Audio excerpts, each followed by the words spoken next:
Hello အားလုံးပဲမင်္ဂလာပါဗျာကျွန်တော်ဒီနေ့ပြောရရှိရလေးကိုကျွန်တော်လာပြောတာပါဘာလဲဆိုတော့ကျွန်တော်ညာတိုင်းအေးရေးပြတ်တယ်ဗျာဒီလိုနောက်ကျမှအေးရတယ်အဲ့ဒါပါလောက်နေလို့လေဆိုတော့ကျွန်တော်မနေ့ကင်းပိုင်းဆိုရင်ဗျာကျွန်တော်အေးရထားပြီးမျက်နှာ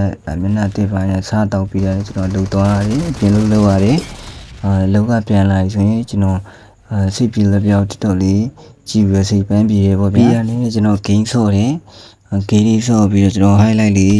ဒီထုတ်တယ် highlight လေးတွေရသလောက် highlight လေးတွေထုတ်တယ် highlight ထုတ်ပြီးတော့ရင်ကျွန်တော်ဗီဒီယိုလေးတွေကျွန်တော် edit လေးတွေပါလေးတွေလုပ်တယ်ကျွန်တော် edit လေးလုပ်ပြီးတော့ကျွန်တော် TikTok မှာတင်တယ်ပုံမှန်ထက်ကျွန်တော်တခါရရင်7 နှစ်လောက်ဆိုရင်ဆိုးတယ်ပေါ့ဗျာတခါရရင်ကျွန်တော်တနာရီ2နာရီမှအေးရတာတွေရှိတယ်လူတနာရီ2နာရီမှအေးရကျွန်တော်အေးတွေပြတ်တယ်လူအေးပြတ်ခံပြီးတော့ချူစားထားတဲ့ကျွန်တော်ရဲ့ဗီဒီယိုတွေကဗျာအလို့ဆုံးမှဖြူနေရ300လောက်ပဲတက်တယ်သူများရဲ့လူတန်းကြီးတွေပါဒီတော့မတက်ဘူးပေါ့ဗျာကျွန်တော်ကျိုးသမျှအရာတွေကမှန်တယ်ပြောရင်တဲတဲ့ယူသွင်းလိုမျိုးဖြစ်တယ်ကျွန်တော်အေးပြက်ခံပြီးကျိုးသားတယ်ဒါပေမဲ့ကျွန်တော်ရဲ့ကျိုးသားမှုကအရာမရောက်ဘူးအဲ့အတွက်ကြောင့်မို့